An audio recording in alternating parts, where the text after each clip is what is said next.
using tools like, I'm going to write it on here, like Metasploit. Metasploit is an open source tool that is part of a,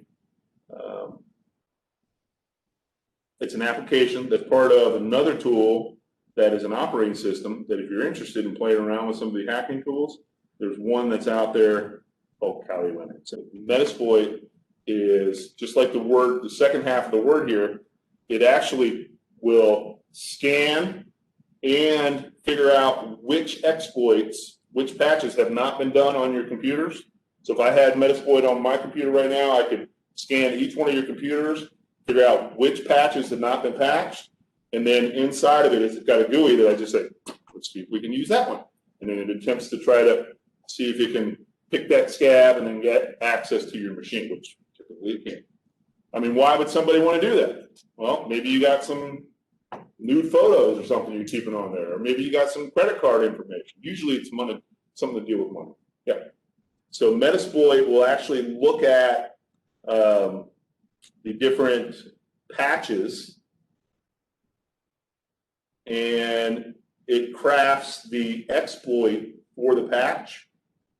And what it does is it'll take remote control of your machine, and then it will, it's almost like a Trojan, it will hide itself in a system process.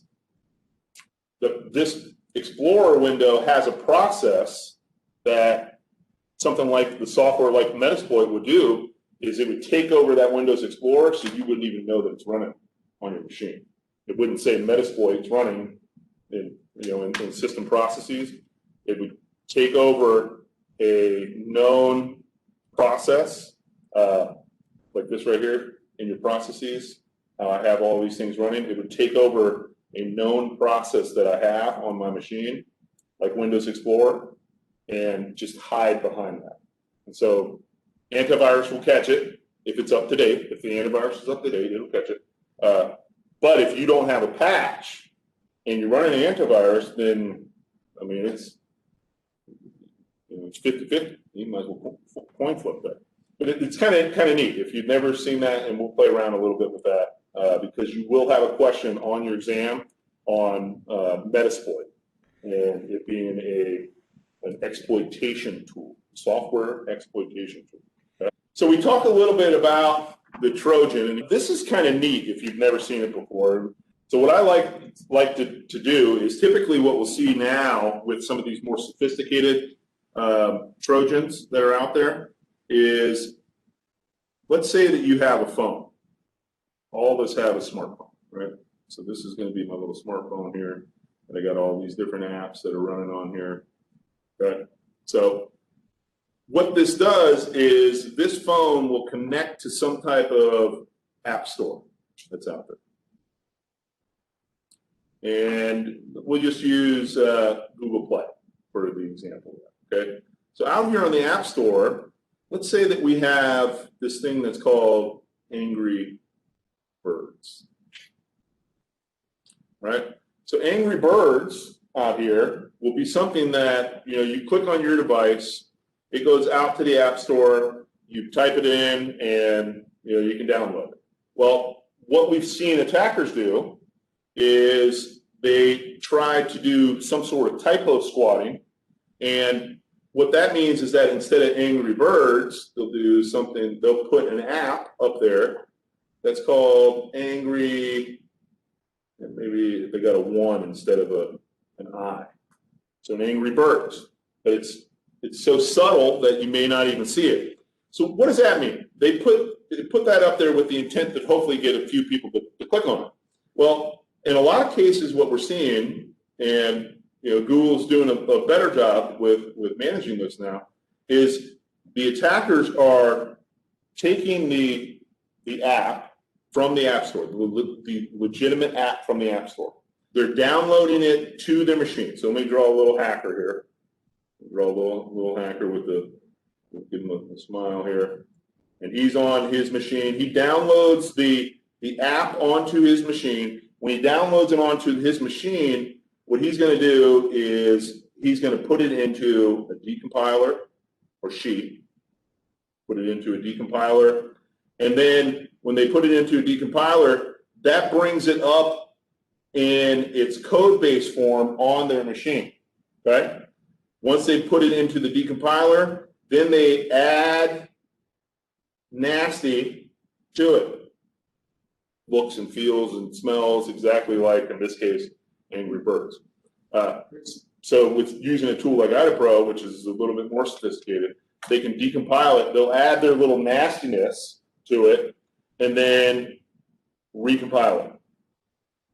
Maybe they'll make a dummy account, and then they'll post it up as Angry Birds with an I, or with a 1 up there. So, you know, if your kid or grandma or somebody who's not as savvy as you may actually go out there and see 2 or 3 Angry Birds out in the Play Store, or something that looks very similar, and maybe you're going to download one. And if you download it, what does this nasty do? Well, they actually had something similar here, and I can't make this stuff up. You feel free to look it up. But a few years ago, they actually had one that was called Droid Dream. And Droid Dream would actually, it was for the porn industry. So I read this. I did not firsthand know about it. But apparently there was an app out there that was, you know, I don't know what it was called, but let's just say in our scenario here, it's kind of like the Angry Birds app, where there were people that like porn, would go out, they would subscribe to the Angry Birds app, and for a monthly fee, be able to get unlimited porn. Okay.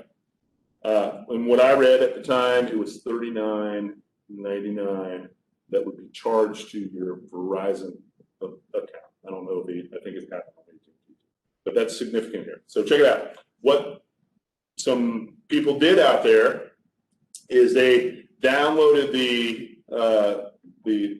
app, the porn app down here, decompiled it, added the nastiness, which was a 10-cent charge to the Verizon account. A 10-cent charge.